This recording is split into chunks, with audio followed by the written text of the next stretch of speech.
mais nos deux époques ont en commun de connaître d'importants phénomènes de mutation sociétale. Au temps de Don Bosco, on passait de la société rurale et paysanne à la société urbaine et industrielle. Aujourd'hui, nous passons de la société industrielle et libérale à cette société que les économistes qualifient de post-industrielle et de néolibérale. Vous savez, les politiques nous parlent de crise. Cela fait 40 ans qu'on nous parle de crise. Une crise qui dure, ce n'est pas une crise. Ça s'appelle une mutation. Et je dénonce parfois avec force ce discours politique sur la crise, car il me semble que c'est un discours qui se voudrait rassurant. Il suffirait simplement de tenir bon pendant les turbulences de la crise et de pouvoir rêver d'un après-crise qui puisse ressembler à l'avant-crise. Je ne crois pas, pour ma part, à ces retours en arrière de l'histoire. Je pense que nous vivons une importante période de mutation et que chaque fois que notre société a traversé une période de mutation, on assiste à la fois à des phénomènes de turbulence de la jeunesse et on assiste à une plus grande difficulté dans le processus de transmission. Transmettre en période de mutation est effectivement plus difficile que transmettre dans un contexte plus stable. Et une difficulté principale, vécue par les jeunes, consiste en ces périodes en la difficulté à se projeter dans l'avenir. Comment vouliez-vous, au temps de Don Bosco, que le petit garçon, fils de paysan, petit-fils de paysan, arrière-petit-fils de paysan, puisse se projeter dans un avenir d'ouvrier, dans une de ces usines fumantes qu'il voyait poindre à l'horizon. Et combien aujourd'hui nos adolescents ont du mal à se projeter dans l'avenir lorsque les économistes nous disent que nous ne connaissons aujourd'hui que 50% des métiers qui s'exerceront en 2050, qu'ils assistent à l'effondrement de pans entiers de l'économie traditionnelle et que les nouveaux métiers liés à l'économie numérique tardent à se structurer. Eh bien, dans un tel contexte, Jean Bosco était porteur de deux grandes intuitions qui me paraissent tout à fait pertinentes pour notre monde d'aujourd'hui. Une intuition sur le plan éducatif, une intuition sur le plan pastoral.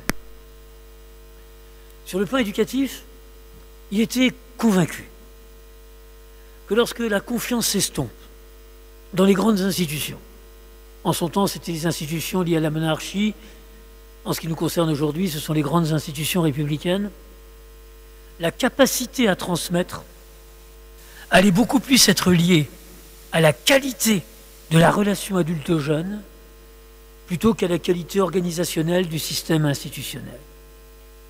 Don Bosco était persuadé que l'autorité s'appuierait de moins en moins sur le statut et de plus en plus sur la qualité de la relation nouée avec le jeune. Je parle bien de l'autorité, voulant distinguer ce concept de celui de pouvoir, car on confond parfois ces deux notions. Le pouvoir, je le reçois de l'institution. L'autorité, si j'y réfléchis bien, je la reçois toujours de celles et ceux auprès de qui je l'exerce. Deux enseignants dans un collège ont même pouvoir, même délégation du chef d'établissement pour réguler la discipline du groupe classe. Ils n'ont pas forcément la même autorité. Le pouvoir, on l'a. L'autorité, on ne peut l'avoir. On fait ou on ne fait pas autorité. Et Don Bosco avait déjà découvert que l'autorité était de moins en moins liée au statut, mais de plus en plus liée à la crédibilité de celui qui en est le porteur. Comme vous le savez, à une époque de ma vie, j'ai beaucoup travaillé auprès du politique. Et combien je n'ai cessé de dire aux politiques que nous n'assistons pas à une crise de l'autorité dans notre pays, nous assistons à une crise de crédibilité des porteurs d'autorité. Le fait ce que je dis, mais pas ce que je fais, ça ne marche plus en éducation. Et ça ne marche pas non plus en évangélisation. Je me souviens d'un cardinal que je ne nommerai pas, venu prêcher à un groupe d'adolescents, une retraite, sur le thème de la pauvreté évangélique. Il est arrivé dans l'abbaye au volant de sa 607 en fauteuil de cuir. Il pouvait dire n'importe quoi sur la pauvreté, et là il ne disait franchement pas n'importe quoi, c'était tout à fait construit et sérieux. Le message ne passait pas. Aujourd'hui, les jeunes réclament de nous une authenticité. C'était la première intuition de Don Bosco. Sa deuxième intuition, sur le plan pastoral, c'était alors que bon nombre de ses frères prêtres, constatant avec effarement que leurs églises se vidaient de jeunes, étaient animés par une stratégie du faire venir. La question qui se posait, c'était comment faire revenir les jeunes dans nos structures. Et Don Bosco, de penser avec force, il ne s'agit pas de développer une stratégie du faire venir, il s'agit de développer une stratégie du aller vers. C'est, à la manière du Christ qui n'a cessé d'aller à la rencontre du peuple, il s'agit d'aller à leur rencontre, d'investir les lieux qu'ils investissent, de les rejoindre là où ils sont. Alors, lorsqu'il fut ordonné prêtre, il refusa les nominations proposées par son évêque. Car que proposait-on à Don Bosco, et c'est aussi vrai aujourd'hui que c'était vrai hier, on lui proposait d'être nommé soit vicaire dans une grande paroisse, soit curé d'une petite paroisse.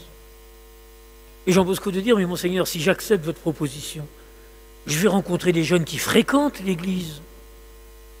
Mais tous les gamins que j'ai vus à pas d'heure, traîner dans les bars, il avait travaillé comme barman pendant ses années étudiants pour se financer sa chambre.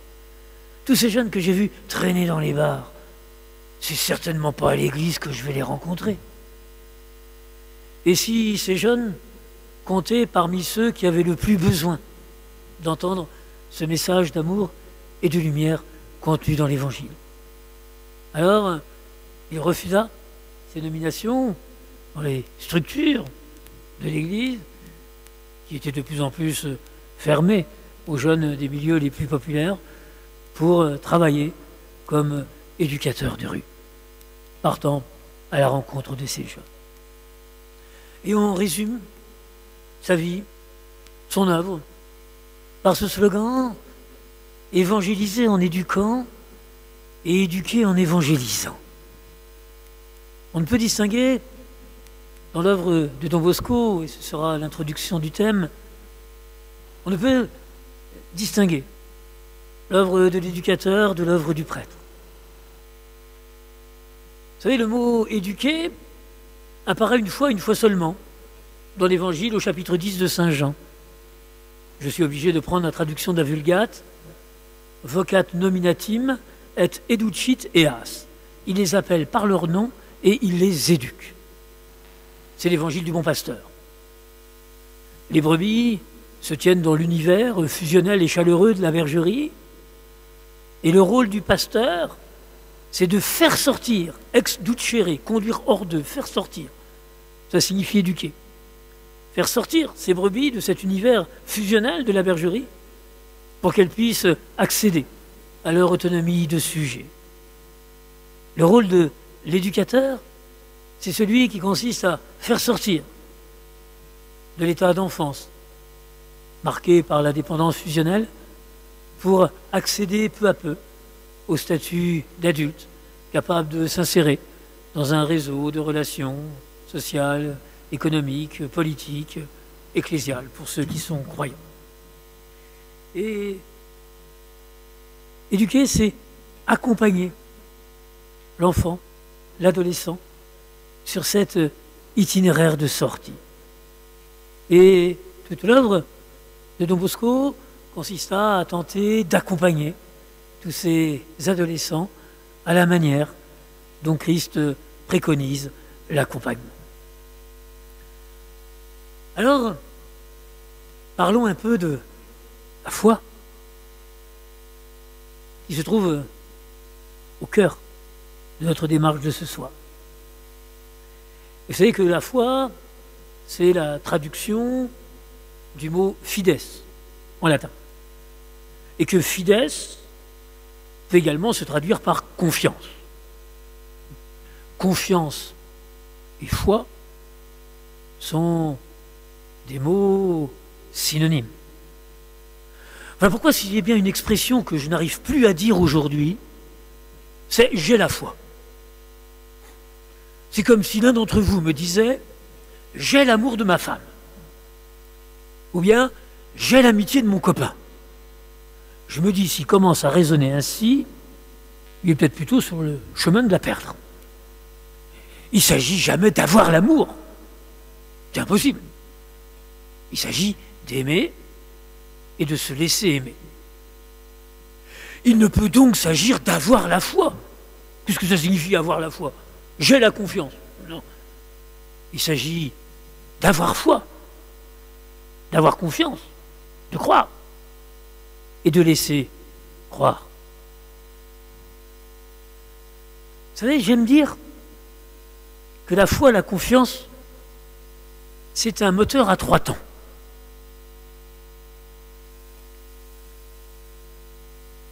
Ces 35 années de pratique du métier d'éducateur ont fait découvrir que les jeunes qui étaient le moins aptes à faire confiance étaient toujours les jeunes qui avaient le moins confiance en eux. Car lorsque l'on n'a pas confiance en soi,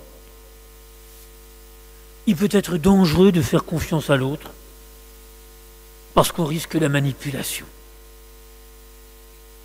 Je crois qu'on ne peut faire confiance à l'autre que si on a suffisamment confiance en soi. Mais comment arriver à cette confiance en soi si ce n'est en sentant le regard de confiance que l'autre nous porte? Voilà pourquoi j'aime dire la confiance, c'est un moteur à 3 temps.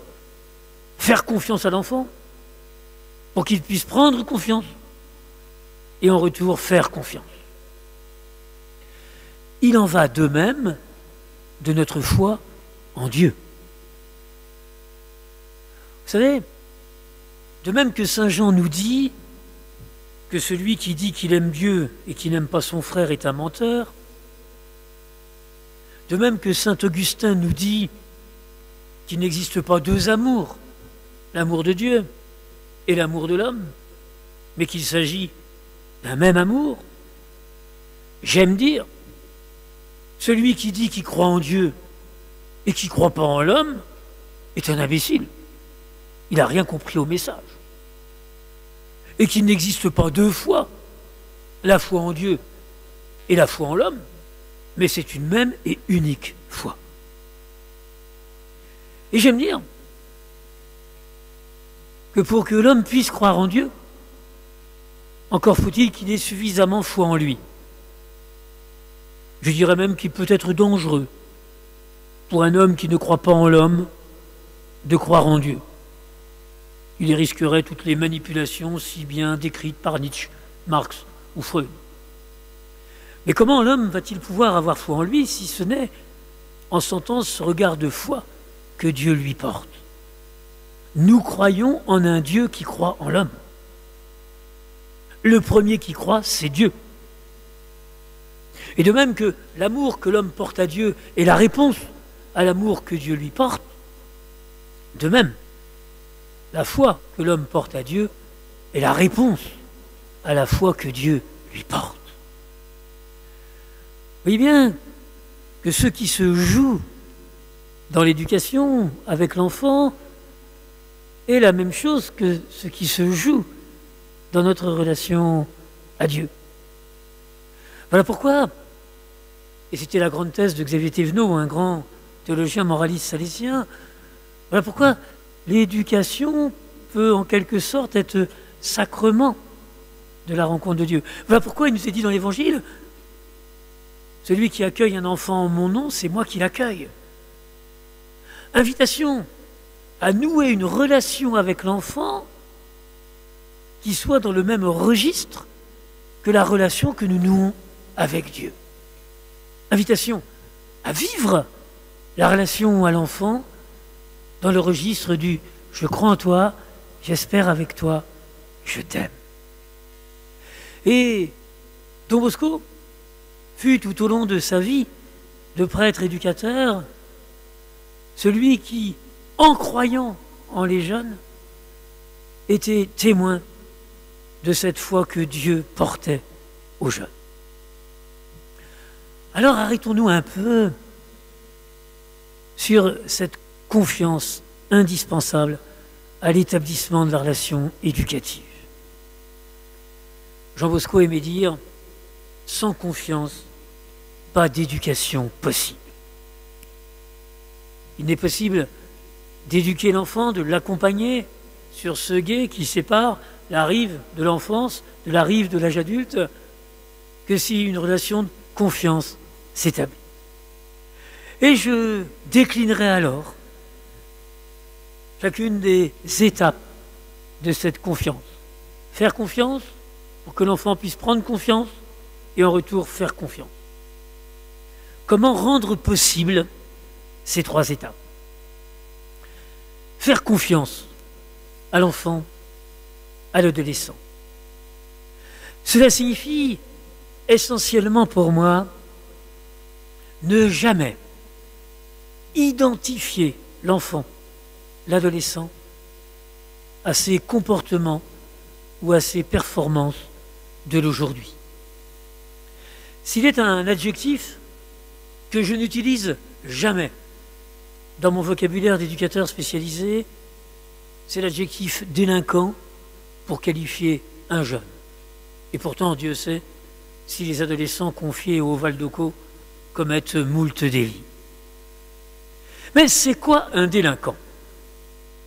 Si je prends la définition du dictionnaire, un jeune est délinquant parce qu'il a commis un délit. Le drame, c'est que très vite dans la tête des gens, cela devient un jeune commet des délits parce qu'il est délinquant. C'est terrible les effets pervers de cette inversion de causalité. Qu'a-t-il de commun entre l'adolescent de 17 ans qui va subtiliser la carte bleue de sa voisine et l'adolescent de 17 ans qui va agresser sexuellement une gamine de 4 ans? Je ne vois aucun trait de personnalité commun. Bien sûr, ils sont tous les deux délinquants au sens de la loi et répondront de leurs actes au tribunal pour enfants. Toute ma posture d'éducateur salésien consiste à dire aux jeunes « tu as commis un délit ». Ça, c'est un fait. On ne peut pas le nier. Et il va falloir l'assumer. Mais pour moi, tu n'es pas un délinquant. D'ailleurs, c'est pour ça que je me mets en colère après toi. C'est pour ça que je te sanctionne. Mais tu serais délinquant, ça serait normal que tu commettes des délits. Mais c'est bien parce que pour moi, tu n'es pas un délinquant que je ne peux pas supporter ce délit. Nous touchons là, je crois, à un des enseignements majeurs de l'Évangile. N'oublions pas que la première personne à qui Jésus a offert son paradis de son vivant, c'est ce que la tradition appelle le bon larron. Personne qui était crucifiée à ses côtés et qui ne remettait pas en cause sa crucifixion. Avec ce que j'ai fait, il est normal que la société me tue. Autrement dit, ça ne pouvait être qu'un criminel. Je ne vois pas un homme n'ayant pas tué pouvant penser qu'il était juste que la société le tue. Donc, toutes les chances que ce larron crucifié à ses côtés, et au temps du droit romain, on ne crucifiait pas pour des motifs futiles, que ce bon larron ait été un criminel. Jésus ne plaque pas sur lui l'image du criminel. C'est un homme qui a tué. Et il ne réduit pas sa personne à son acte.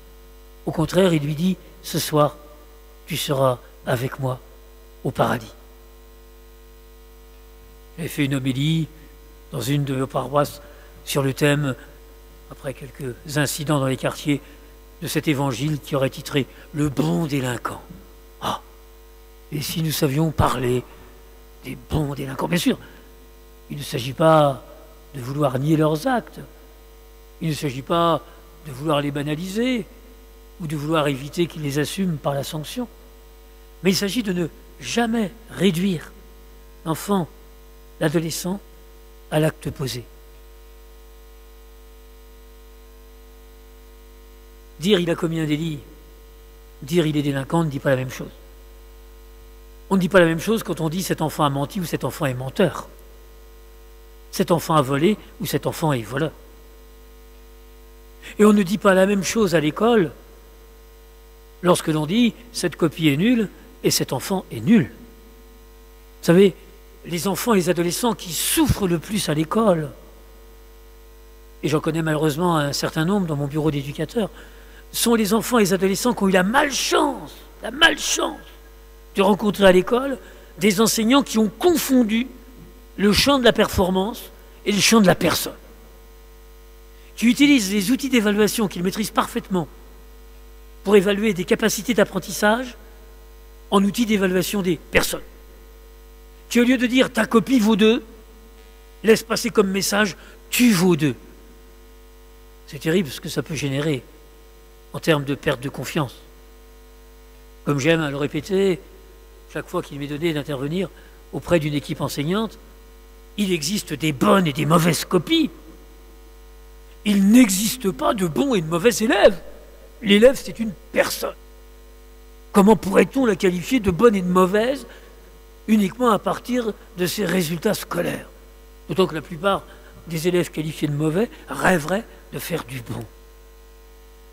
Je crois que éduquer en croyant le jeune, et c'est ce que nous demande l'Évangile, éduquer en croyant le jeune, c'est ne jamais l'enfermer dans une identité construite à partir de ses comportements ou de ses performances de l'aujourd'hui. C'est toujours lui permettre de changer. C'est le « va et ne pêche plus » qui sera proclamé dimanche prochain dans cette église. Un éducateur qui croit en le jeune, de manière à ce que peu à peu l'enfant, l'adolescent soit en capacité de faire grandir la confiance en lui-même. Voilà pourquoi j'aime dire que la première qualité de l'éducateur consiste à aider l'enfant, l'adolescent, à mémoriser de la réussite. Car comment peut-on faire grandir la confiance en soi si ce n'est en aidant l'enfant à mémoriser de la réussite? Le premier rôle de parent, c'est de faire la fête. Lorsque l'enfant fait ses premiers pas, lorsque pour la première fois on enlève les petites roues stabilisatrices du vélo, lorsqu'il saute pour la première fois dans la piscine, chaque fois que nous aidons un enfant à mémoriser de la réussite, nous l'aidons à affronter les difficultés du lendemain. Car l'homme est ainsi fait qu'il n'est capable d'affronter une difficulté qu'en se mémorisant une réussite antérieure. Tous nous fonctionnons comme cela. Et ceci est peut-être encore plus vrai pour l'enfant. Vous savez, il existe un grand livre de la Bible qui s'appelle l'éducation. Je ne sais pas si vous l'avez déjà lu. Oh, le problème, c'est que le titre est écrit en grec, alors c'est marqué l'Exode. Mais Exode en grec signifie éducation en latin, Exode, sortir d'eux, exducere, sortir d'eux. Il fallait traduire Exode en latin, je pourrais traduire l'éducation. J'aime pour ma part faire ces lectures éducatives de ces pages bibliques. Bien sûr, il existe d'autres lectures possibles. Alors, si l'on effectue ensemble une lecture un peu éducative de cet Exode, on se rend compte facilement que l'Égypte représente l'état d'enfance. Les besoins vitaux sont satisfaits, mais on n'est pas libre. Caractérise un peu l'enfance, il n'a pas à se préoccuper de la satisfaction de ses besoins vitaux, mais il est complètement dépendant de ce qu'il est. La terre promise pourrait figurer l'âge adulte. Je crois qu'aucun d'entre nous ne peut se prétendre adulte à 100%. On est toujours en chemin à la construction de notre identité adulte. J'aime dire que être adulte, c'est peut-être entrevoir le fait de mourir sans que cela ôte le sens de ce qu'on a vécu sur cette terre. crois que tous, nous sommes en chemin. Entre les deux, c'est l'adolescence. Une période où le groupe est important, alors on a le peuple qui est en groupe, sous la conduite d'éducateurs, dans mon texte c'est Moïse et Aaron. Que font Moïse et Aaron lorsque le peuple rencontre une difficulté et est parfois tenté par le retour en arrière? Ah, quand on était en Égypte, au moins on n'avait pas à se soucier de notre alimentation. Et vous savez, je rencontre parfois des ados qui ont un peu de mal à grandir, qui parfois seraient un peu tentés par la régression vers le monde de l'enfance. C'était de si belles années, on n'avait pas à se préoccuper des choses. Eh bien, lorsque le peuple, dans mon décryptage, nos adolescents, sont confrontés à une difficulté, le réflexe de Moïse et d'Aaron, c'est de les faire chanter. Il a jeté à l'eau cheval et cavalier. Et la mémorisation de la réussite antérieure donne le courage d'affronter la difficulté du présent. Merveilleuse leçon d'humanité. C'est toujours la réussite dont on se souvient qui permet d'avoir le courage d'affronter en confiance la difficulté. Donc la pédagogie de Jean Bosco, c'est une pédagogie de la réussite, centrée sur ce que l'enfant sait faire, sur l'enrichissement de ses savoir-faire. Malheureusement, ceci n'est pas toujours la culture française en termes de scolarité. Vous savez, notre pays est un des 5 pays de l'OCDE qui dépense le plus pour son école, en termes de pourcentage du PIB. Nous comptons par les 5 pays du monde qui, en termes de pourcentage de PIB, dépensons le plus pour notre école. En termes d'efficience de notre système scolaire, je rappelle 150 000 jeunes qui sortent de l'école sans aucune qualification, sur un flux de 750 000, c'est-à-dire 150 000 jeunes capables d'être scolarisés jusqu'à 16 ans, et qui sortent sans aucun diplôme, aucune certification de leurs compétences. Des fois je dis, j'imagine un constructeur automobile qui est obligé de rappeler 150 000 voitures sur les 750 000 qui sont produites chaque année, je crois qu'aussitôt il reverrait un peu son processus de production. Eh bien dans notre école, non. 150 000 jeunes, c'est 1 sur 5, qui sort de 16 années de scolarité obligatoire, avec même pas un CAP, même pas. Et le système s'auto-alimente. Et notre pays est tombé entre la 17e et la 22e place, dans le classement PISA, en termes d'efficience. Et quand on regarde du côté des pays qui réussissent le mieux, pays nordiques, c'est quoi ce qui change? C'est le regard porté sur l'enfant. Un regard porté sur ce que sait faire l'enfant et sur l'enrichissement de ses savoir-faire. Alors que dans notre système scolaire français, nous avons les yeux rivés sur ce qui lui manque pour être au niveau. Dans notre système scolaire français, le gamin qui passe dans sa dictée de 50 fautes à 10 fautes voit sa note passer de 0 à 0, alors que celui qui passe de 3 fautes à 2 fautes voit sa note passer de 14 à 16. Vous assurez qu'il est bien plus difficile de passer de 50 fautes à 10 fautes que de passer de 3 fautes à 2 fautes. Mais avec notre système, obnubilé sur le niveau, on sait quand c'est sous la mer, on ne voit plus rien. J'aime dire qu'un gamin de 4e en sait forcément plus qu'un gamin de 6e. Même s'il n'a pas tout entendu, même s'il n'a pas tout compris, même s'il n'a pas travaillé toutes les matières, forcément un gamin de 4e, il en sait plus qu'un gamin de 6e. Comment il peut s'en rendre compte? Il avait 6 de moyenne en 6e, il a toujours 6 de moyenne en 4e. Comment il peut se rendre compte qu'il progresse? Et là, on touche un des facteurs essentiels du décrochage scolaire. Le gamin qui dit, mais à quoi ça sert l'école, finalement? Parce qu'il ne progresse pas. C'est toujours aussi nul. Parce que dans notre système, on est toujours focalisé sur le niveau. Alors comme on élève le niveau chaque fois qu'il grandit, on peut traverser le collège avec 5 de moyenne. 5 de moyenne en 6e et toujours 5 de moyenne en 3e. Et comment on permet à l'enfant de prendre conscience qu'il progresse, de prendre conscience qu'il fait des progrès, qu'il acquiert de la culture, qu'il sait faire des choses qu'il ne savait pas. Donc là, un des secrets de la pédagogie de Don Bosco, et Don Bosco s'appuyait sur une lecture de l'Évangile pour inventer sa pédagogie, c'est il faut que l'enfant prenne confiance en lui. Et de manière à ce qu'en retour, il soit capable de faire confiance. Ce qui signifie que l'éducateur soit digne de la confiance de l'enfant.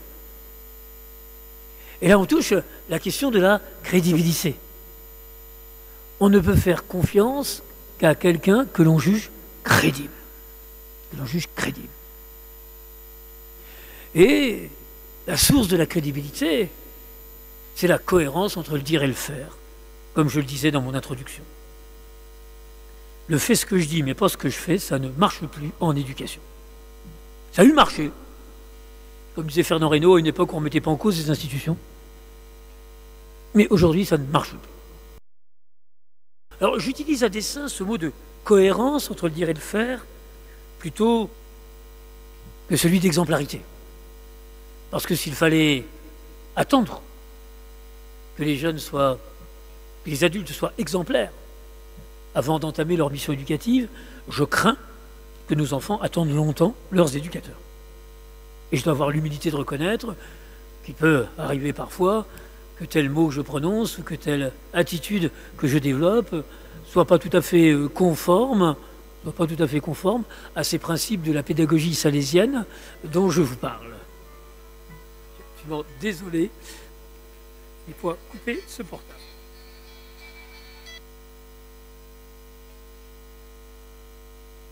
Ne sont pas conformes à ces principes que j'évoque. Mais dans ces cas-là, il s'agira de le reconnaître. Vous savez, on ne s'aborde pas son autorité en connaissant ses erreurs. Je rencontre des adultes qui croient qu'il s'agit de jamais reconnaître ses erreurs. Non.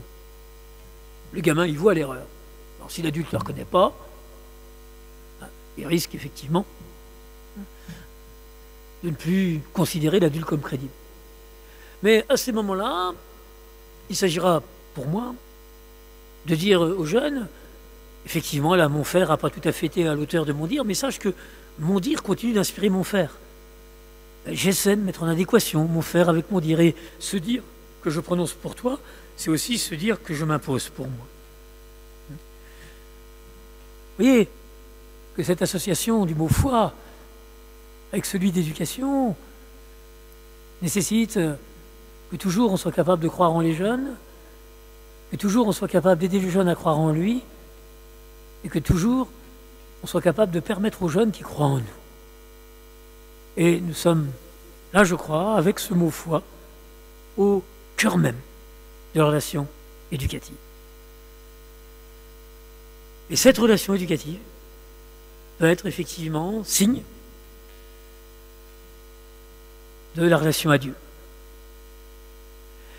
J'aime dire, s'il me fallait résumer ce slogan « évangéliser en éduquant », « éduquer en évangélisant », j'aime dire qu'il s'agit toujours, pour nous chrétiens, de croire en les jeunes à la manière dont Dieu croit en eux et à la manière dont nous expérimentons que Dieu croit en nous, d'espérer avec le jeune à la manière dont Dieu espère avec lui et à la manière dont nous expérimentons qu'il espère avec nous, et d'aimer le jeune à la manière dont Dieu l'aime, c'est-à-dire comme il est, et non pas comme on voudrait qu'il soit, et à la manière dont nous expérimentons que Dieu nous aime, c'est-à-dire comme nous sommes, et non pas comme nous rêverions d'être. Et j'aime dire qu'aimer l'autre dans la durée nécessite d'être capable d'accepter d'être déçu par lui. Chaque fois que je prépare des fiancés au mariage, je leur dis, je crois qu'on est capable d'aimer vraiment l'autre à partir de ce moment où on a été déçu par lui. Parce que tant qu'on n'a pas été déçu par lui, on est plus amoureux de l'image idyllique qu'on se fait de lui que de sa propre réalité. Or, cette image est toujours un petit peu un miroir de nous-mêmes. J'utilise le mot déception pas au sens moral du terme, mais au sens que l'autre n'est jamais tout à fait en capacité de coïncider avec la projection que je fais sur lui. Vous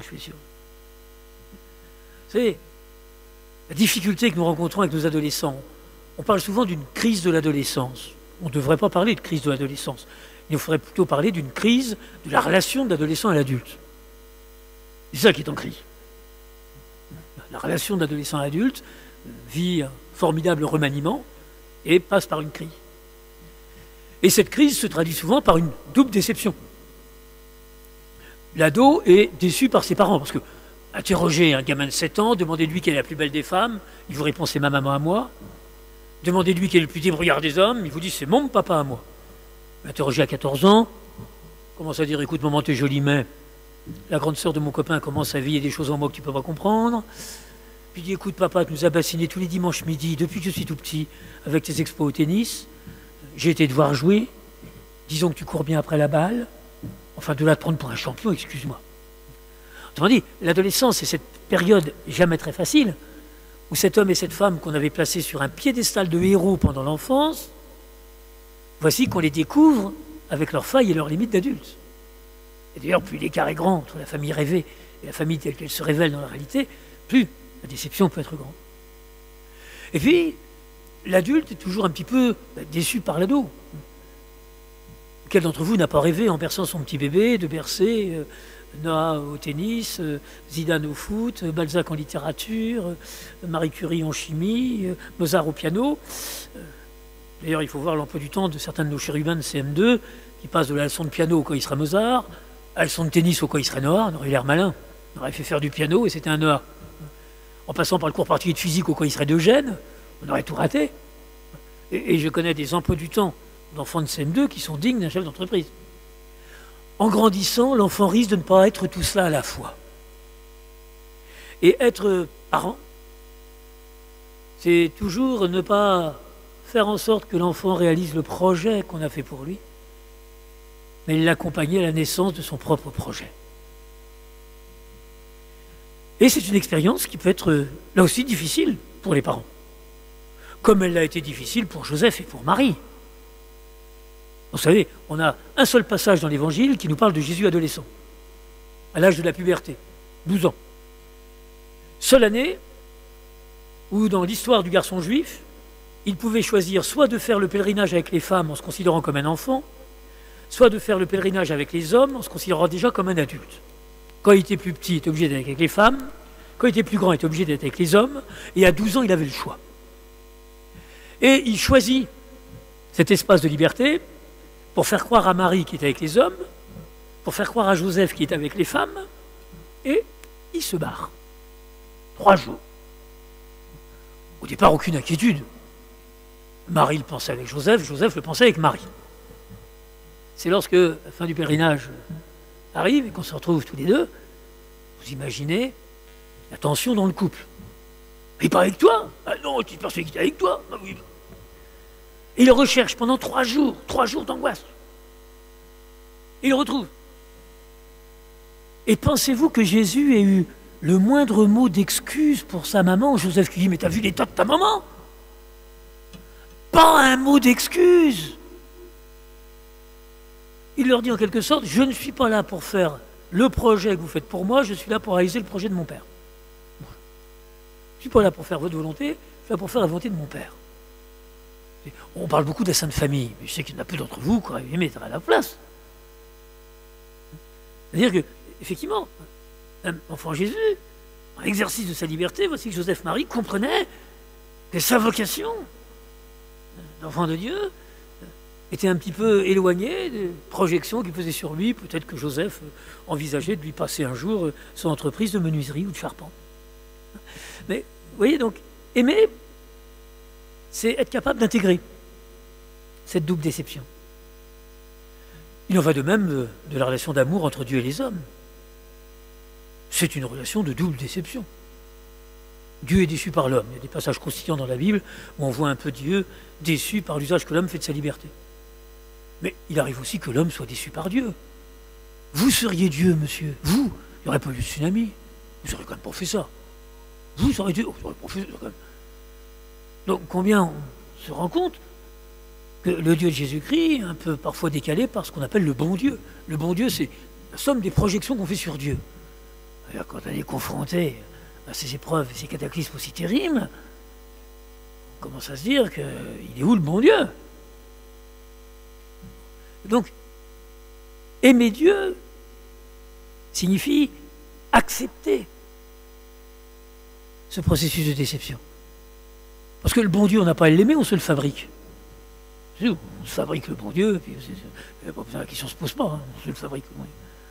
Par contre, découvrir le Dieu de Jésus-Christ, avec toutes les surprises qu'il nous réserve, ça c'est un peu plus compliqué. Vous voyez, foi éducation, c'est comment vivre cette relation éducative que nous nouons avec l'enfant qui grandit, comme nous vivons notre relation à Dieu. Vivre la relation éducative dans ce registre de la foi, de l'espérance et de l'âme. Troisième et dernier volet de la réflexion sur comment transmettre. Et je voudrais donc conclure par une lecture évangélique et de faire une lecture éducative de ce texte. J'aime bien de temps en temps procéder à des lectures éducatives. Et je choisirais, pour conclure, donc, ce texte qui met Jésus en face du personnage le plus éloigné culturellement de lui qui puisse exister en son temps. Et comme nous parlons aujourd'hui un peu d'un fossé qui existe entre l'Église, je me dis, il peut être intéressant de prendre cette situation où l'évangéliste met Jésus en face de la personne qui peut être le plus éloignée culturellement de lui, et de voir comment il s'y prend pour transmettre la bonne nouvelle.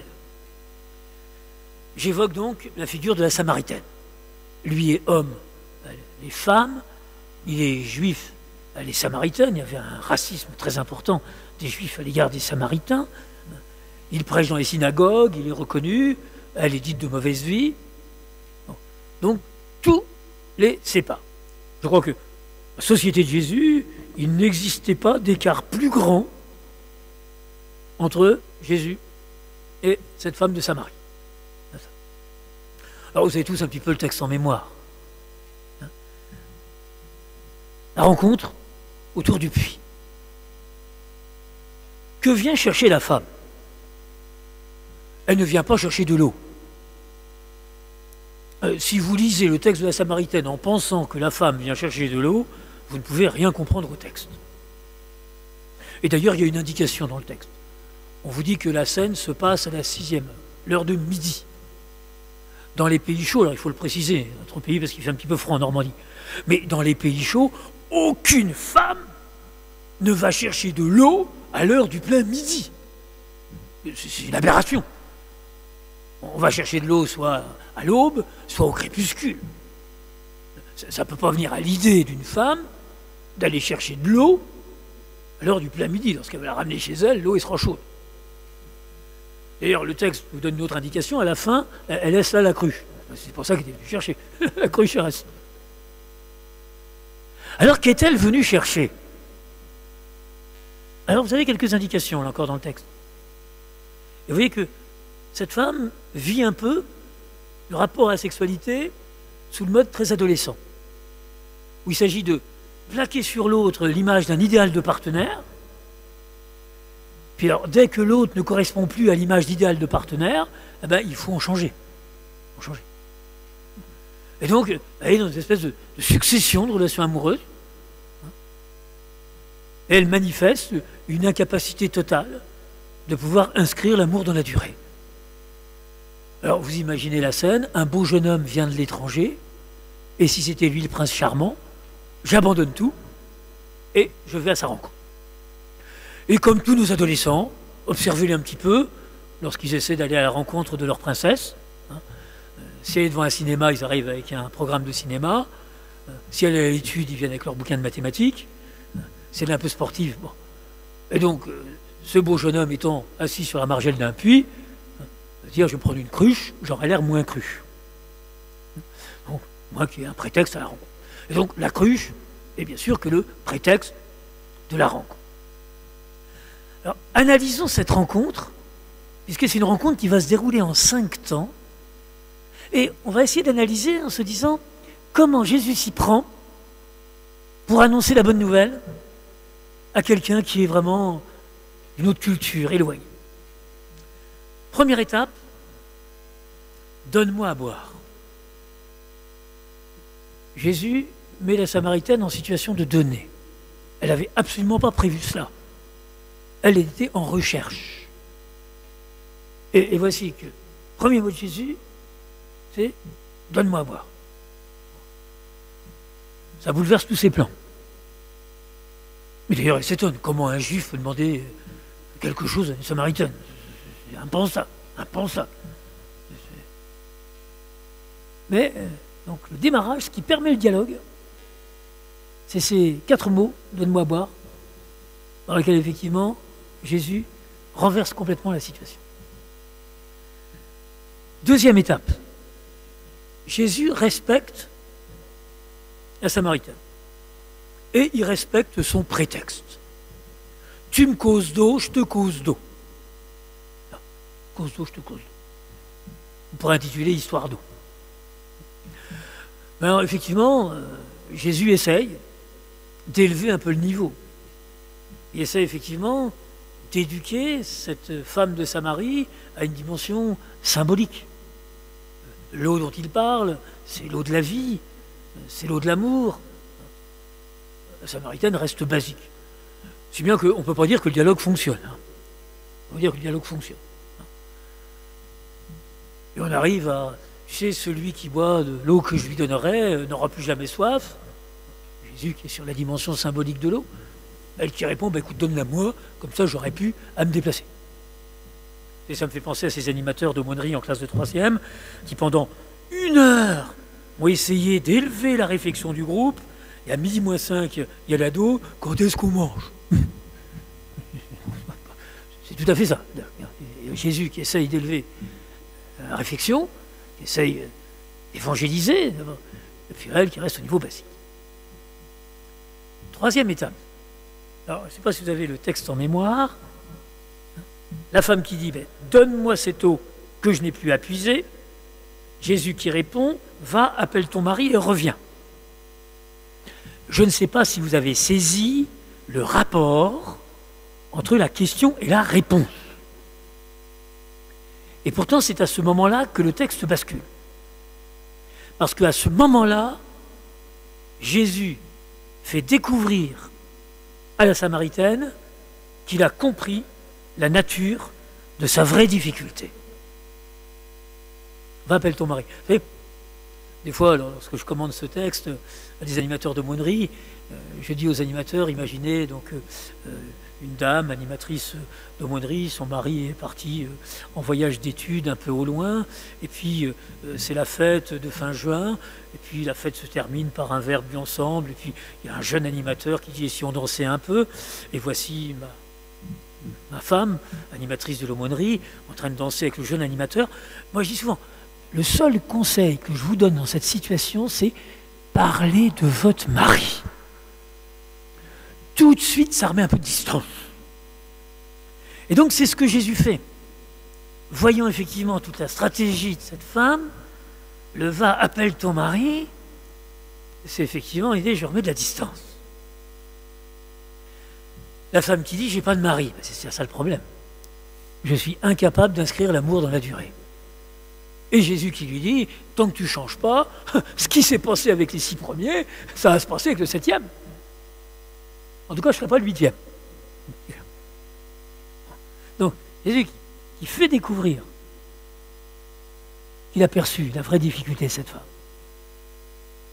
Et c'est alors à ce moment-là qu'elle le reconnaît comme prophète. C'est-à-dire au moment où il la rejoint dans son vrai questionnement. Et on a alors un 4e dialogue, alors là qui fonctionne bien. Un dialogue théologique. La femme qui dit, oh, je ne comprends pas, vous dites qu'il faut adorer dans le temple à Jérusalem, nos pères ils ont dit qu'il fallait adorer au haut de cette montagne, où est-ce qu'il faut adorer? Et Jésus qui dit, mais non, quand on adore, on peut adorer partout. Dieu est esprit. On peut adorer dans sa cuisine, dans sa salle de bain, dans le métro, dans le tram, dans la ville, on peut prier partout. Il n'y a pas un lieu qui serait le monopole de la prière. Donc on voit là que le dialogue évangélisateur fonctionne. Et puis 5e étape, la femme de Samarie part à la rencontre des habitants de la ville, hein, et c'est elle qui les fait venir vers Jésus. Elle joue un rôle de médiatrice. Venez voir un homme qui m'a dit tout ce que j'ai fait. Il n'a quand même pas dit grand-chose. Hein. Il a dit juste va, appelle ton mari et reviens. Mais le tout, au sens biblique du terme, c'est un homme qui va révéler le sens de mes conduites. Parce que c'est assez aliénant, vous savez, quand on est femme, de vivre sa sexualité sous ce mode-là, où à chaque fois on est prêt à tout quitter pour repartir attiré par le prince charmant qui déboule, quoi. Et puis au bout de 3 mois, on s'aperçoit qu'il n'est pas le prince charmant, et la femme, qui, au sortir de cette rencontre avec Jésus, a eu la réponse aux questions qu'elle se posait sur comment inscrire l'amour dans la durée. Alors on peut décrypter cette page d'évangile sur comment transmettre la foi à nos ados, comment annoncer la bonne nouvelle. Moi j'aime parler des 5 étapes. La première, c'est mettre le jeune en situation de donner.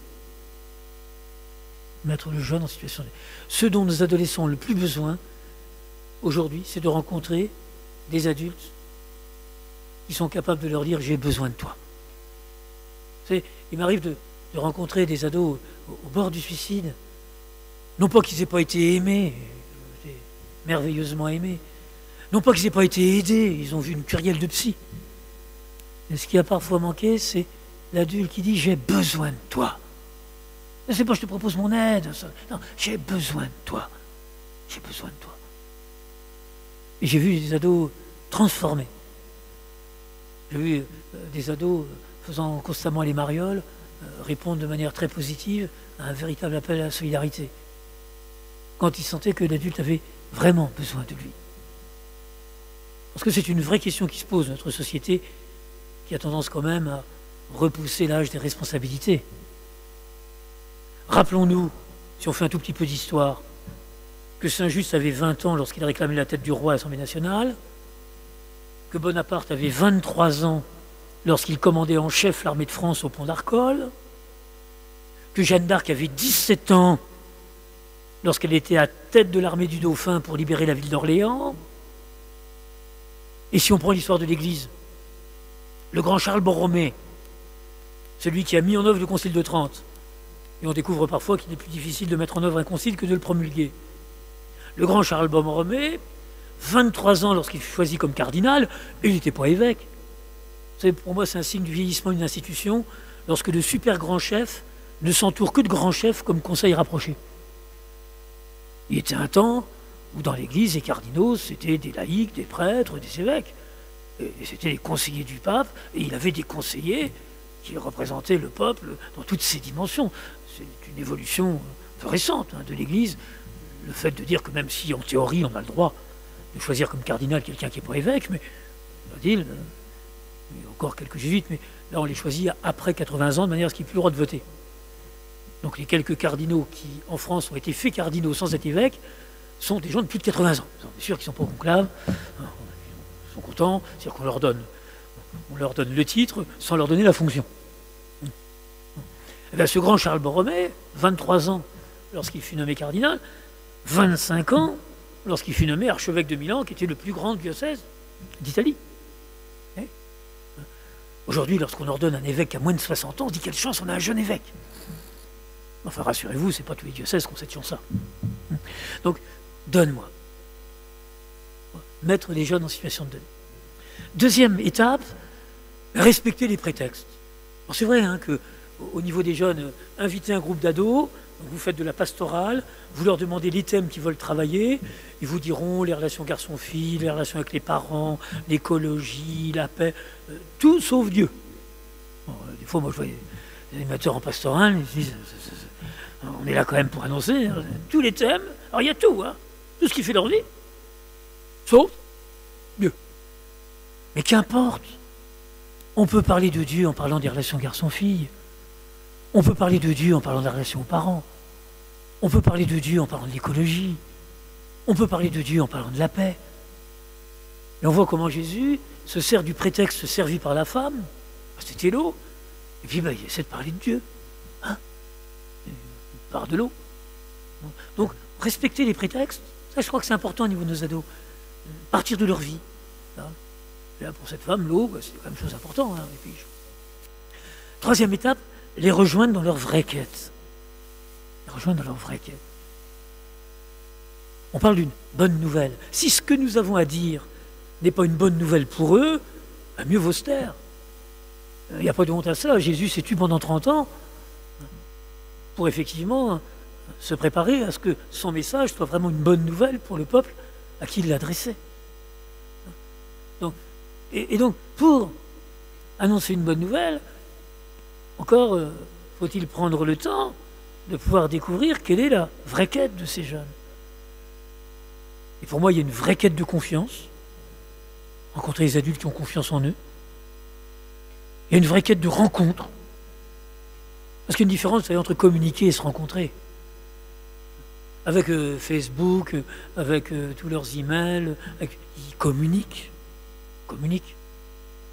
Mais il ne s'agit pas d'une vraie rencontre. Et nous vivons dans un monde où les outils de communication n'ont jamais été aussi développés et où la solitude parfois n'a jamais été aussi grande. La question du suicide se pose de manière cruciale. Parce que entre communiquer et se rencontrer, c'est un peu différent. Et ces outils de communication sont aussi des outils d'enfermement dans son réseau. Je ne sais pas si certains, comme moi, participent des fois à des congrès. Moi, il y a une trentaine d'années, le plus intéressant dans un congrès, c'était les pauses où on rencontrait des collègues. Bon, les conférences, c'est plus ou moins intéressant, selon les talents du conférencier. Bon. Mais en vrai, ce qui était intéressant, ce sont les pauses. Aujourd'hui, vous allez à un congrès, la pause arrive, tout le monde a son portable. Et en lien avec son entreprise. En fait, on ne se rencontre plus. Tout le monde est en lien avec son réseau. Et quand la sonnerie, conférencier nouveau, hop. Donc vous voyez que ces outils que l'on présente comme étant des outils de communication sont souvent des outils qui empêchent la rencontre avec le voisin. Donc, cette rencontre. Et c'est en ce quatrième temps où il va s'agir de répondre aux questions des jeunes. Une fois qu'on les a rencontrés, c'est là où on devient crédible. Et on devient alors crédible pour répondre à leurs questionnements. Là, c'est Jésus qui répond aux questions de la femme. Et on nous a dit qu'il fallait prier ici, et vous dites... Et puis dans un cinquième temps, eh bien, leur demander, ils le découvrent, d'être témoins. C'est-à-dire que si un adolescent a rencontré un adulte qui a su le rejoindre en profondeur, alors il voudra en faire profiter les copains.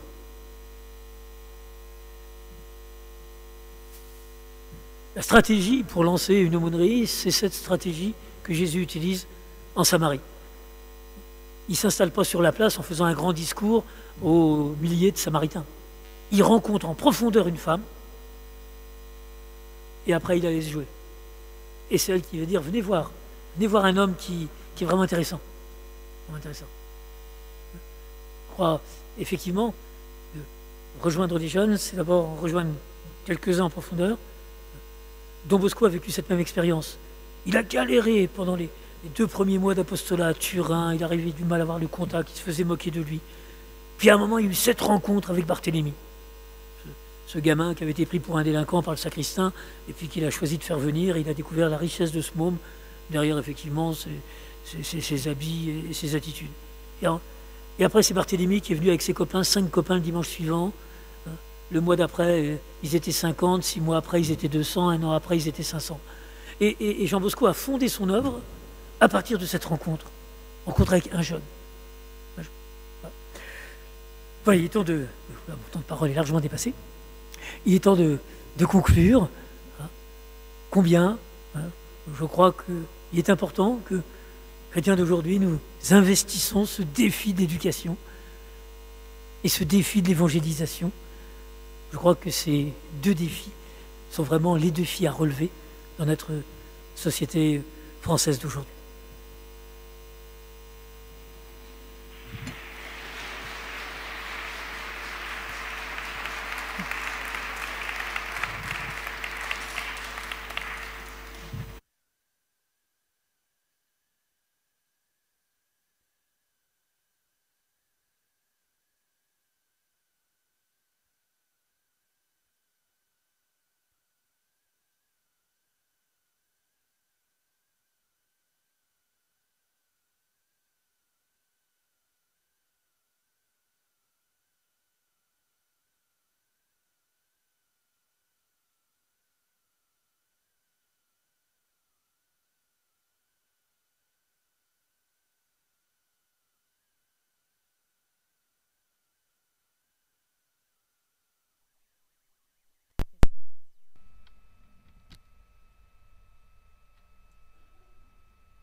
pouvez boire. Vous avez soif peut-être. Vous pouvez vous installer ici, mais ouais, on n'a pas de micro par contre.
Alors, où est le milieu?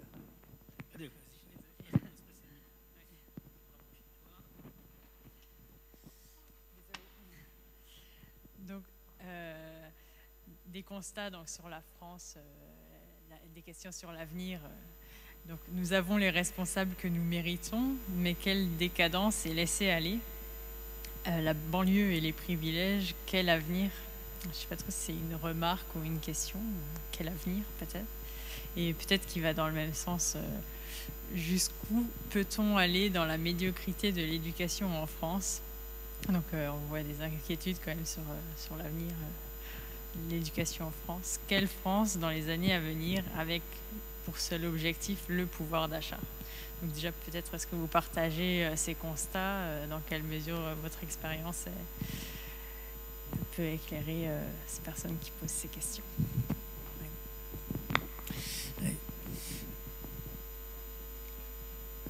Jean Bosco disait le Salésien ne gémit jamais sur son temps. C'est-à-dire que lorsqu'on est en position éducative, nous n'avons pas le droit de gémir sur notre temps. Comment aider nos jeunes à investir demain si nous leur parlons négativement de demain? Ayons bien conscience que la première source de mal-être de la jeunesse réside dans le regard négatif que nous adultes portons sur demain. Toute petite histoire tirée de mon parcours personnel. J'avais 9 ans en 62, ce qui donne une indication sur mon âge pour l'effort en calcul mental. Mes parents avaient connu les affres du débarquement en Normandie, la ruine de leur belle ville de Rouen. Peut-être que certains d'entre vous ont leur âge. C'est terrible à 20 ans de voir en ruine tout l'héritage transmis et tout ce qu'ils avaient construit jusqu'alors. Il ne restait plus rien. On était en plein blocus de Cuba, menace de guerre nucléaire totale entre les États-Unis d'Amérique et l'Union soviétique. Et notre pauvre Europe était au milieu. Le sort du monde s'est joué dans la relation Kennedy-Khrouchtchev. On était en plein processus sanglant de décolonisation d'Algérie, avec des attentats qui n'avaient pas lieu là-bas en Irak ou en Afghanistan, des attentats qui avaient lieu dans notre capitale et sur les deux rives de la Méditerranée. Telle était la situation de la France en 1962. Et pourtant, je me souviens, le gamin que j'étais, le soir en m'endormant, rêvait, en feuilletant les dernières pages de son encyclopédie, rêvait de la voiture de l'an 2000, du robot de l'an 2000 et de la fusée de l'an 2000.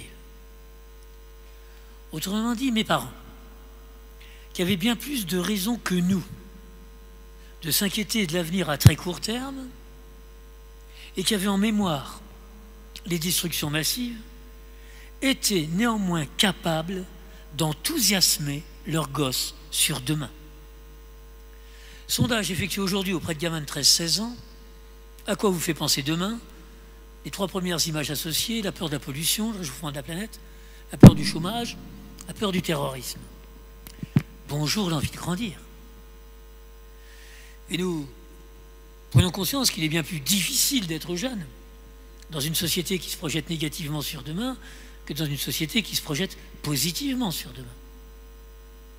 Et combien nous voyons aujourd'hui les effets catastrophiques sur notre jeunesse de ce sempiternel discours d'adulte. Hier, le monde était beau. Aujourd'hui,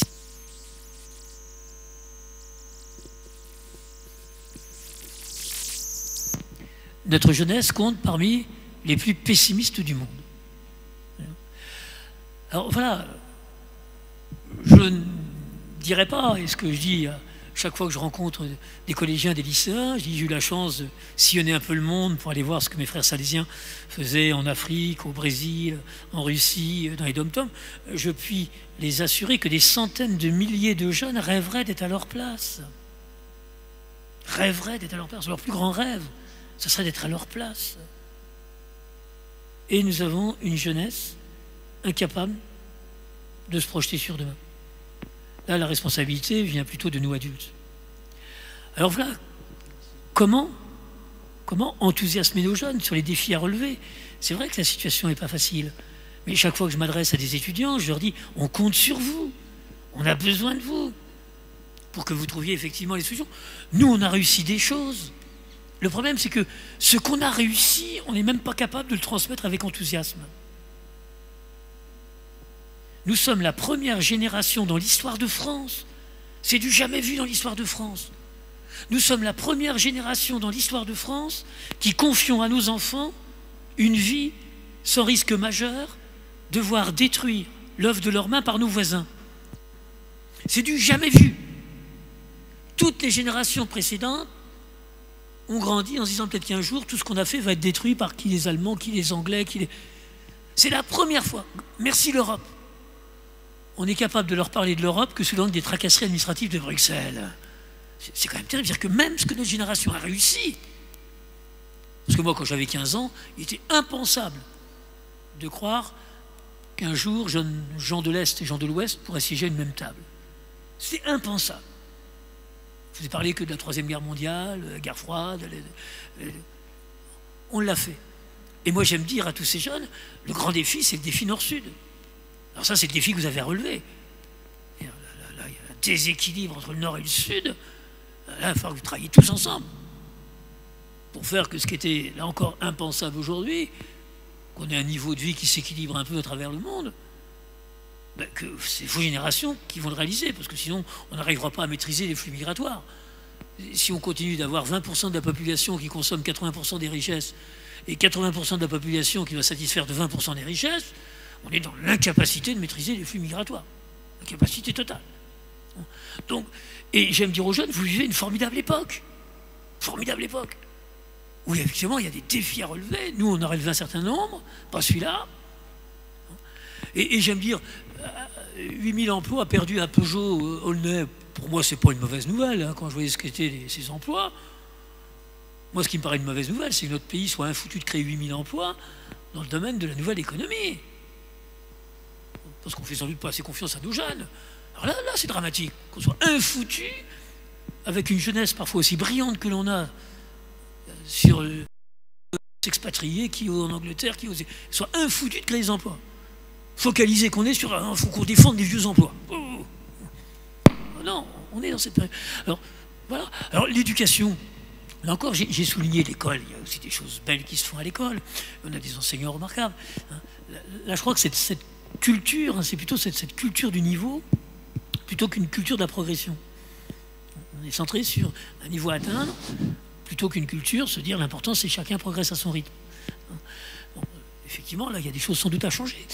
Mais je veux dire que moi, je continue de penser que la France est un beau pays, que quand on voit la confiance globale que les ados ont en leurs parents, ont en leurs adultes, je dis merveilleux parents. Toutes les enquêtes montrent que pour 87% des ados interrogés, les meilleurs interlocuteurs, ce sont les parents. C'est extraordinaire ce que font les familles. Cette difficulté, ces changements, les parents qui, pour 87% des ados interrogés, continuent d'être vécus comme étant vraiment les meilleurs interlocuteurs. Bravo la famille. Donc voilà, je crois qu'il faut... Alors il y a des choses, bien sûr, à corriger. Mais vous savez, le fait d'une génération qui se plaint sur la suivante, c'était déjà Socrate qui disait les jeunes d'aujourd'hui sont devenus malfaisants, paresseux. Enfin, bon, méfions-nous de ce sempiternel discours où une génération pense que la suivante n'est pas à la hauteur de ce qu'elle a été. Ça, je crois que... Voilà. Et ce qui est important, c'est d'enthousiasmer nos jeunes sur les défis à relever et de prodiguer notre confiance pour qu'ils soient en capacité de les relever. Merci. Alors là, on a une question, peut-être pour changer la culture du niveau, comme vous dites, à l'école. Il y en a qui ont pensé bousculer le mammouth, donc l'éducation nationale. Donc, comment bousculer le mammouth C'est sûr, vous savez que depuis la fin de l'Armée rouge, l'éducation nationale est devenue la première organisation mondiale. 1 250 000 fonctionnaires avec un ministre. La plus grosse banque internationale, qui a des antennes dans quasiment tous les pays, doit faire 800 000 salariés. La plus grosse entreprise automobile, qui a des antennes dans tous les pays, doit faire 600 000 salariés. L'éducation nationale est devenue la première organisation mondiale. Ça ne marche nulle part. Il n'y a que chez nous en France qu'on pense qu'une telle organisation peut marcher. Un ministre, 1 250 000 fonctionnaires. Bon. C'est vrai que je pense que la réforme passera, alors je me réjouis qu'au niveau de l'université ça commence, par effectivement une grande décentralisation. Ceux qui sont les mieux à même de voir qu'est-ce qu'il y a à faire dans leur collège, ce sont les principaux du collège, avec les moyens qui sont les leurs équipes enseignantes. Donc c'est pas vécu d'en haut. Alors ça donne des aberrations. Moi j'ai beaucoup travaillé sur l'histoire d'un lycéen, c'est un lycéen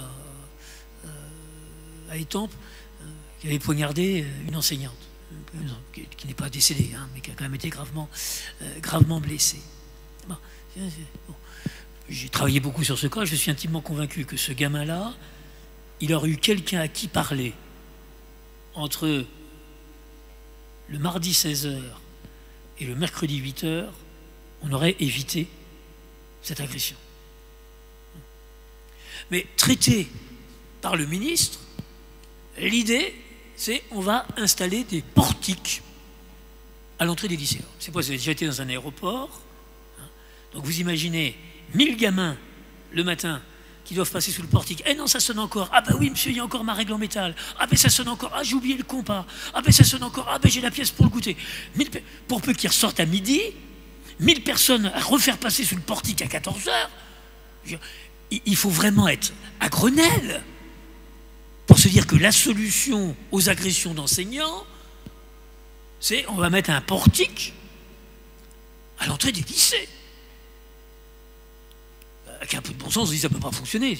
S'il faut faire 1h30 de queue à chaque rentrée, c'est à peu près ça. Hein, quand vous faites les avions, vous faites passer 1000 gamins sur un portique, alors à moins de mettre plusieurs portiques.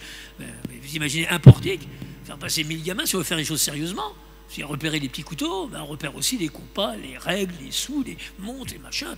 Bon, alors qu'il me semble qu'on aurait interrogé le proviseur du lycée, il se serait dit, bon voilà, la vraie question qui se pose, c'est voilà, un gamin qui a été sanctionné, et puis bon, personne n'a été attentif à comment ça avait tourné dans sa tête pendant toute une nuit, une famille séparée, et puis il rumine sa vengeance pendant toute la nuit, puis hop, il la met en scène le lendemain matin. Il aurait suffi d'une seule personne qui l'écoute. Puis écoute, non, tu peux pas dire ça, peut-être qu'elle a mal compris, on va essayer de prendre rendez-vous avec l'enseignant. Il aurait suffi d'une personne qui l'écoute, on aurait évité l'agression. Pour dire cet exemple, mais effectivement, traité au niveau du cabinet du ministre, ben voilà, ça donne ce genre de mesure qui, bien sûr, est inapplicable. Donc là, moi, je pense, effectivement, que cette réforme, ça passera effectivement par une responsabilisation bien plus importante. Alors, ce qui fait obstacle, c'est notre tradition républicaine, il faut qu'il y ait le même niveau partout, mais c'est plus vrai aujourd'hui. Entre les bons lycées parisiens et lycées en banlieue parisienne, arrêtons de croire que c'est... Et que on confond en termes d'égalité, il faut une équité. Au contraire, le fait d'imposer le même programme partout, c'est un facteur d'échec pour bon nombre de nos jeunes. Alors si c'est pour arriver à 16 ans sans savoir lire, quand même 10% de la population française qui est 8%, je crois, qui est illettrée, se dire, attendez quand même, être capable de traverser toute l'école. Et moi, je discutais avec un principal de collège, j'ai dit, alors t'en es où dans ta section illettrée? Parce que lorsque le gamin arrive en 6e sans savoir lire, il sort en 3e, il ne sait toujours pas lire. Parce qu'il n'y a aucun enseignant de collège qui maîtrise l'apprentissage de la lecture. Donc tous ces gamins qui arrivent en 6e sans savoir lire peuvent se payer 4 années de scolarité et sortent du collège sans savoir lire. Mais ils ont le même programme que les autres au nom de l'égalité des chances. Ah, au nom de l'égalité des chances, ben, ceux qui savent lire et ceux qui ne savent pas lire font le même programme. Oui, bon, là, effectivement, il y a des choses à revoir au niveau de ce système. Et là, je ne remets pas du tout en cause la compétence des enseignants. Au contraire, moi, je trouve qu'aujourd'hui, j'ai beaucoup d'admiration pour les jeunes enseignants. Faire ce métier difficile, peu valorisé financièrement, peu reconnu socialement, moi, je veux dire, chapeau les jeunes qui s'engagent dans ce métier. Et jamais vous m'entendrez critiquer le moindre enseignant. Moi, souvent, je suis chapeau bas, quoi. Mais je me dis, avec une telle richesse de personnes, arriver à un tel résultat, quand même, il faut se dire, peut-être qu'il faut revoir le mode d'organisation. Donc comment, on ne sait pas, mais c'est à vous de trouver. Il y a la question d'un internaute justement qui est enseignant, parent aussi, qui pose une question essentielle à mon avis. Donc, comment aider les jeunes à choisir leur voie, donc dans le sens l'orientation, mais aussi valeur de vie.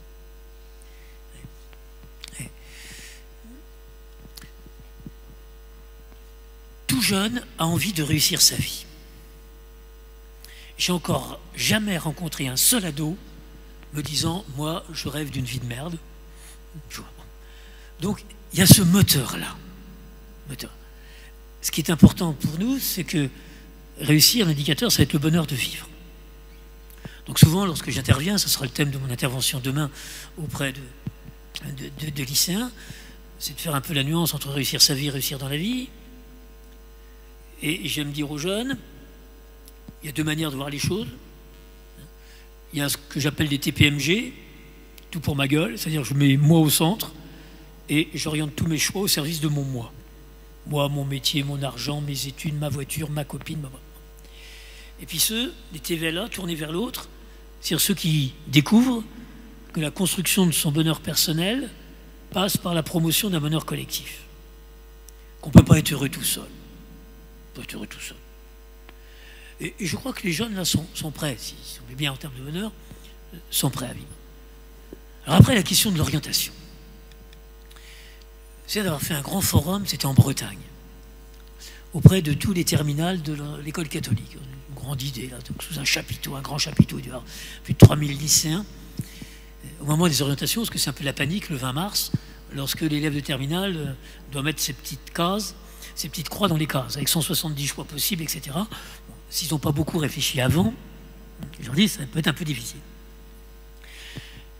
Et je leur dis, quand on réfléchit à son orientation, le conseil que je vous donne, c'est passer par la chapelle avant d'aller au BDI. Pas forcément pour prier, bon nombre de ces jeunes n'étaient pas croyants, mais pour se poser. Et se poser la question, c'est dans quoi je me sens le mieux, où je me sens le plus utile. Est-ce que c'est quand je crée? Est-ce que c'est quand je construis? Est-ce que c'est quand j'entre en relation? Est-ce que c'est quand je soigne? Est-ce que c'est quand je m'occupe de la nature? Et je leur dis, mais souvenez-vous de vos expériences d'enfant. Quand vous étiez gamin, est-ce que vous passiez votre temps à jouer au Lego ou à soigner le petit chat? C'est comme ça qu'on choisit l'orientation.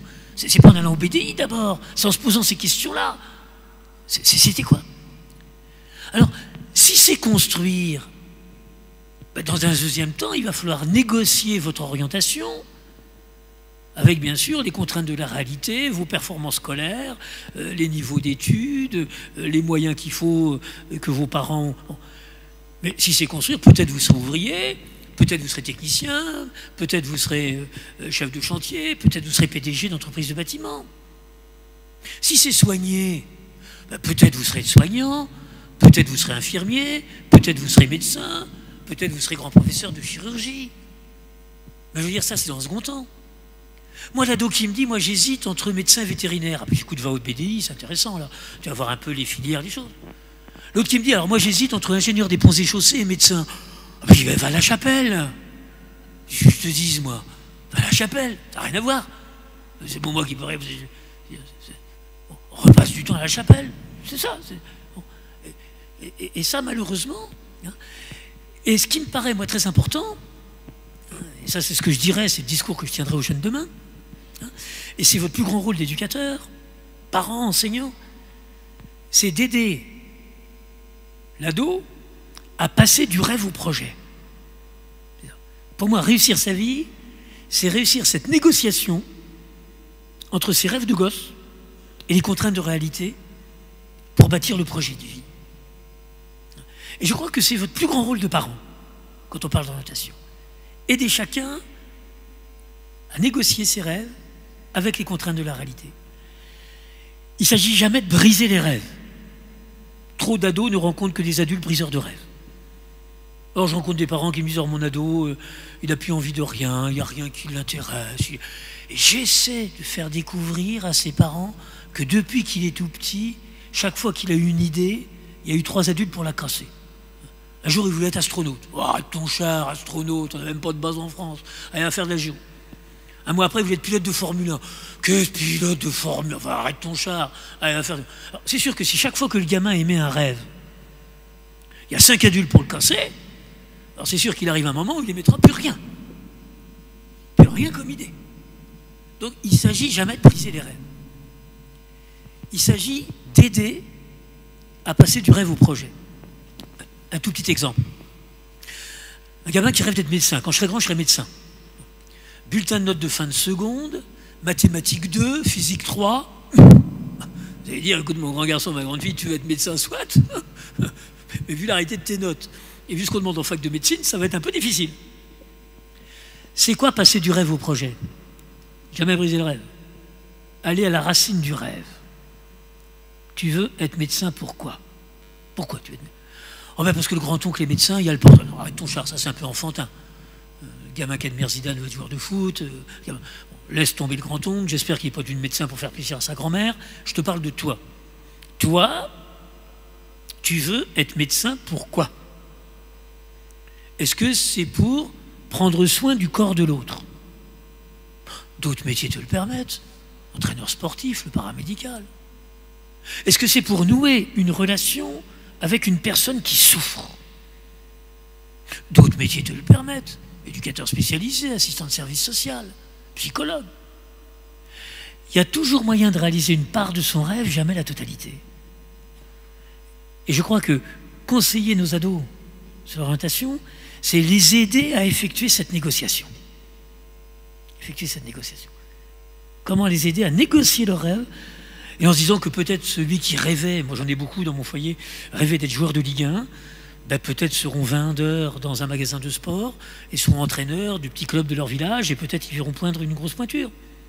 Il y a toujours moyen de réaliser un petit peu de son rêve. Ils ne seront pas joueurs de Ligue 1. Je ne vais pas leur faire dire, attends, non. Mais je ne vais pas dire, bon, ben, tu vas être joueur de Ligue 1, allez, arrête ton char, choisis autre chose. Si c'est vraiment ça ta passion, le foot, tu dois avoir du plaisir à la transmettre aux autres. Et puis, ben, essaie d'être dans un métier, parce qu'il faudra quand même manger. C'est pas entraîneur qui va... ou en vendant des équipements, tu verras des sportifs. Tu ne vas pas réaliser la totalité de ton rêve, tu ne seras jamais joueur de Ligue 1. Mais choisis une orientation qui soit en conformité avec ta passion. Et on peut toujours trouver. Et combien ça c'est important, parce que c'est le dernier point que je dirais, c'est ce que je trouve terrible aujourd'hui, c'est un jeune qui lui voulait être plombier. Il était en 3e et faire un bac professionnel de plomberie. Il était dans le premier quart de la classe. Les parents étonnés, ils disent, attends, est-ce que tu peux pas? Mais si, les parents vont voir les enseignants. Ils disent, quel gâchis, c'est un gamin qui est très bien pour être en seconde, il n'a aucune difficulté à seconde générale.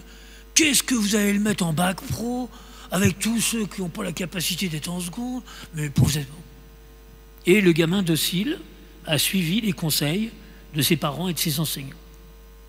Aujourd'hui, il est chômeur bac plus 5 avec un master de psychologie sociale. Beaucoup d'entreprises ont besoin de master de psychologie. Toujours est-il qu'il a son master de psychologie sociale et il est chômeur bac+5. On aurait respecté son orientation. Je suis certain qu'après le bac pro, il aurait fait une licence professionnelle. Il serait PDG d'une entreprise performante de plomberie. Il y a tellement d'artisans qui aujourd'hui cherchent à transmettre leur entreprise. Donc ce gamin, au nom de la réussite, tu aurais pu être un brillant PDG d'une entreprise de plomberie, et Dieu sait si on en a besoin, on en a fait un chômeur bac+5. Tout ça parce qu'il fallait qu'il réponde au code de la réussite sociale.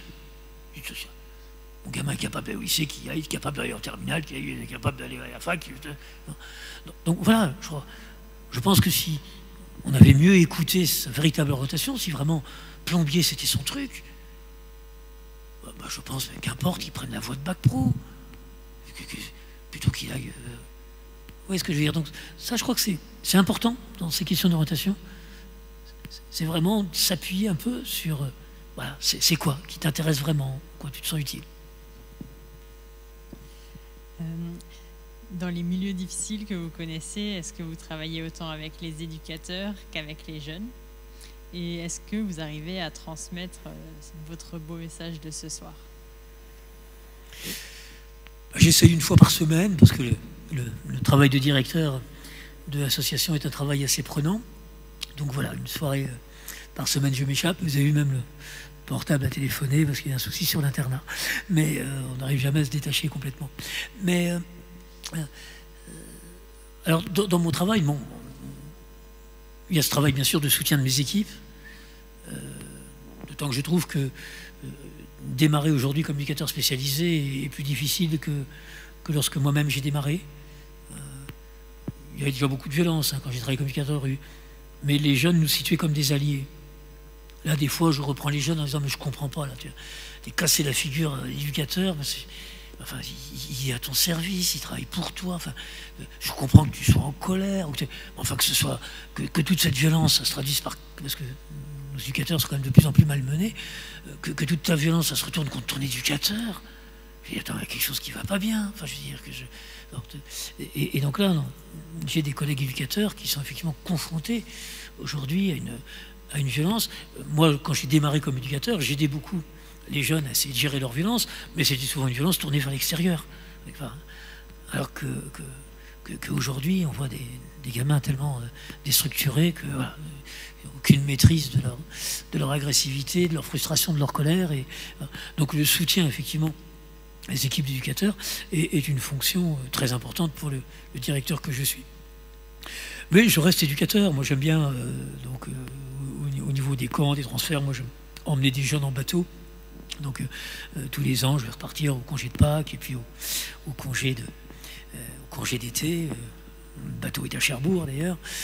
Voilà, donc, et de continuer, effectivement, d'avoir des expériences directes de prise en charge de ces jeunes. Et puis, c'est la difficulté pour le directeur, c'est que lorsque l'éducateur demande à ce qu'un jeune soit reçu, c'est toujours en cas de crise. Quand le jeune va bien, quand on me demande de venir visiter un camp, c'est toujours en cas de crise. Bon, j'aime dire aux éducateurs que moi, personnellement, pour être en capacité de gérer les temps de crise, j'ai aussi besoin de passer de bons moments avec eux, quoi. Et voilà. Simplement pour être capable, parce que si effectivement je ne rencontre les jeunes du Val d'Ocaux que lorsqu'il faut que je les reprenne fermement, que je les sanctionne, que je veux dire, non, je n'ai pas envie d'avoir que ce mode de rencontre avec les jeunes. Donc je m'impose, et puis j'impose aussi aux éducateurs, parce que des fois quand tout va bien, les éducateurs se disent tiens, le directeur qui passe, on n'a pas besoin de lui, quoi. Bon, mais combien je trouve important de pouvoir passer du temps, de m'inviter à dîner un soir au foyer alors que tout va bien, de manière effectivement à pouvoir aussi de temps en temps être appelé quand je suis d'astreinte parce que c'est la crise et qu'il va falloir que j'aille rétablir un petit peu le calme dans les esprits. Voilà. Et puis ben voilà, ce message éducatif, voilà, j'ai essayé de le transmettre aux politiques, j'ai quand même beaucoup travaillé 10 ans au cabinet d'un député maire, 10 ans au cabinet d'un président de conseil général, puis récemment au cabinet du ministre du Logement et de la Ville, voilà, d'essayer de...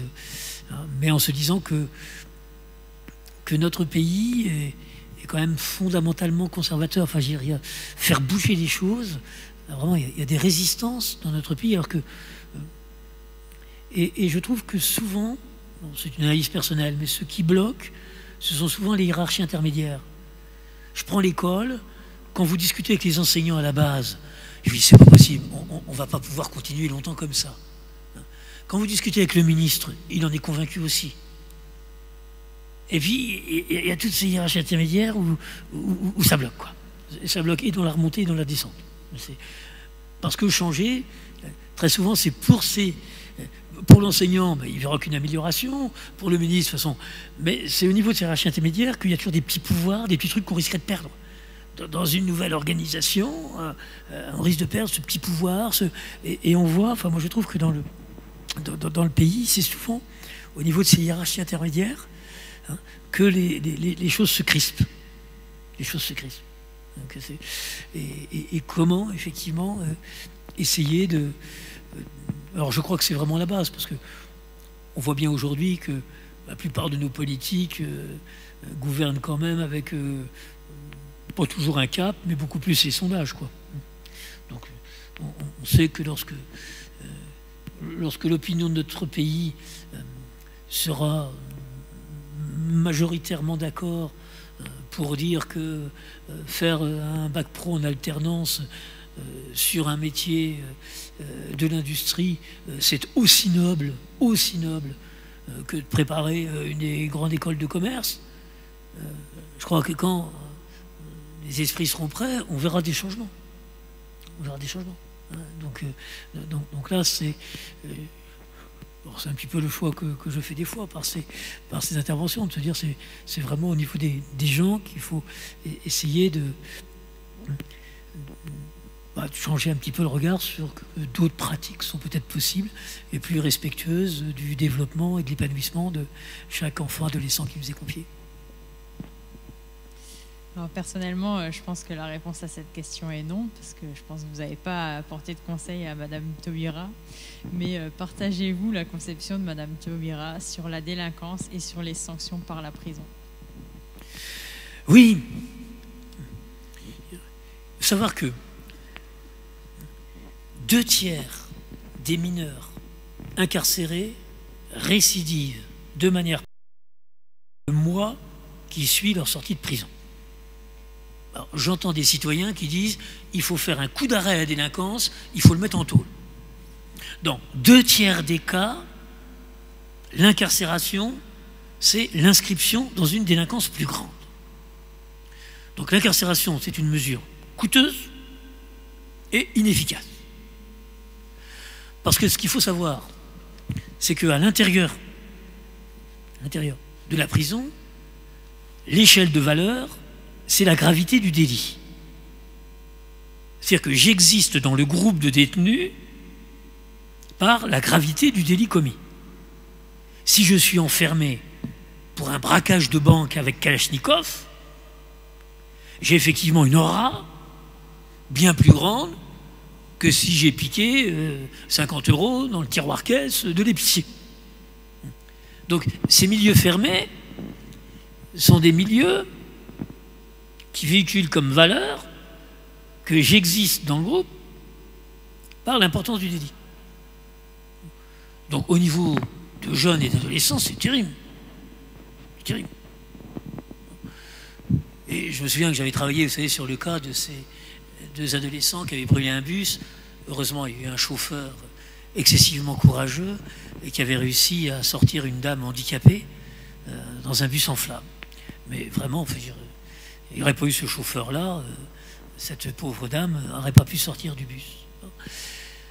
Moi, personnellement, je me dis que ces 2 gamins qui n'avaient absolument pas conscience de ce qu'ils faisaient, quand on expliquait leur motivation, c'était que on avait parlé des jeunes de Lyon aux 20h de la veille et qu'il faudrait parler des jeunes de Saint-Étienne.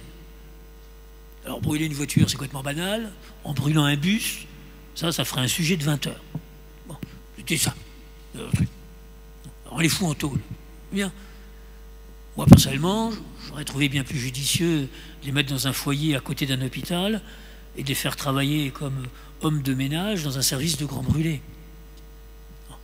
Et découvrir vraiment, donc là je pense que ça aurait été une sanction. Et bien sûr, une sanction bien plus intéressante et efficace que de les foutre en tôle, ou le coup prochain dire « Ah, toi c'est le bus, ben nous à Marseille, maintenant c'est les trains qu'on attaque. Ah, t'en es qu'au bus, toi, ben nous c'est les trains maintenant. Non, on est capable d'attaquer les trains. » C'est ça ce qu'ils disent en prison. Donc là, je partage effectivement l'idée de Ventura en disant qu'il faut trouver d'autres sanctions. Deuxième chose, et je suis assez content parce que ce que je développais comme idée en disant que je n'ai pas encore pu vraiment la valider, mais le dis de plus en plus, mon expérience personnelle, c'est que tous les jeunes que j'ai vus se convertir à l'islam dur se sont convertis en prison. C'est-à-dire que nos prisons sont des foyers d'intégrisme musulman. Ce sont nos prisons qui sont ces foyers d'intégrisme musulman. Alors là encore, je ne comprends pas mes concitoyens. Ils ont peur des intégristes, et il faut les foutre en prison. On fout tous les jeunes en prison. Bien sûr, les intégristes, ils sont aussi en prison. Parce que vous savez, ce qui est l'ado qui arrive en prison le soir est quand même fragilisé. Très souvent, il avait un super plan. Bien sûr, il ne pouvait pas imaginer dans sa tête que ça ne marche pas. Puis ça a capoté. Je parle du jeune de 20 ans, ça capote. Hop, il se trouve arrêté. Et puis procédure immédiate. 48 heures de garde à vue, jugement, il voit juste la maman au fond de la salle qui pleure, il ne peut même pas la saluer, et il voit juste, c'est moi qui fais pleurer maman, parce qu'ils sont nos grands gamins maghrébins de 20 ans, c'est un peu une relation à la mère. Et puis il se retrouve en tôle. Il y a un poids de culpabilité qui est important. Et puis, discours de l'islamiste. Attends, tu crois que tu es en tôle parce que tu as commis un délit, mais c'est pas ça. Regarde autour de toi. Il n'y a que des Arabes. Si tu es en tôle, c'est parce que les Français n'aiment pas les Arabes. C'est bon parce que les Français, ils en font aussi des conneries comme toi. Alors ce qu'il faut, tu vois, ça serait de te venger maintenant. Et l'islamiste est capable de transformer le coupable culpabilisé en héros. Il trouve un terreau extraordinaire. C'est que le gamin qui arrive complètement culpabilisé, c'est qu'il a un discours qui va le positionner en héros. Quand on voit l'itinéraire de Mohamed Merah, c'est en prison que ça s'est joué. On s'est incarcéré, alors qu'il était au départ emprisonné pour des petits délits. C'est là où il s'est radicalisé. Heureusement que tout le monde ne va pas se radicaliser à ce point. Bon, mais je veux dire que la prison secrète tout ça.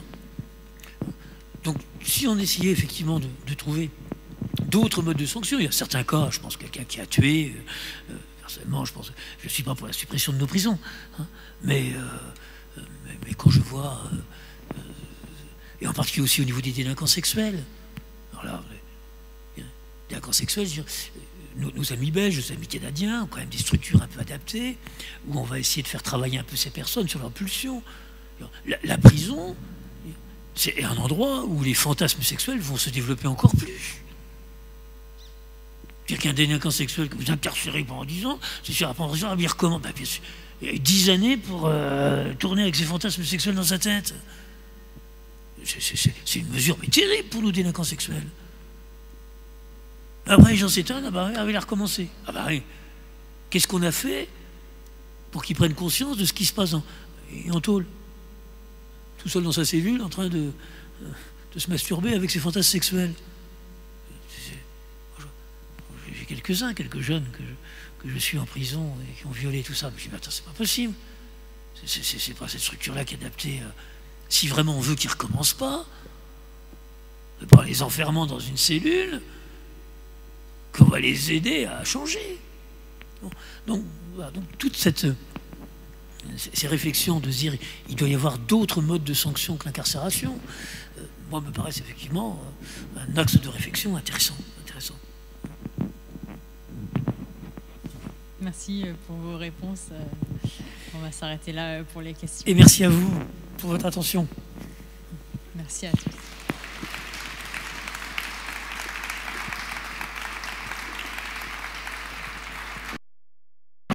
Merci beaucoup. Et je vous propose de terminer cette soirée par un petit temps de prière pour confier tous ces jeunes qui ont besoin d'adultes solides au Seigneur. et en même temps pour prier pour notre pape François, qui vient d'être élu. Et à travers lui, eh bien, on prie pour toute l'Église, pour qu'elle puisse être toujours témoin de l'Évangile. Je vous invite à vous lever.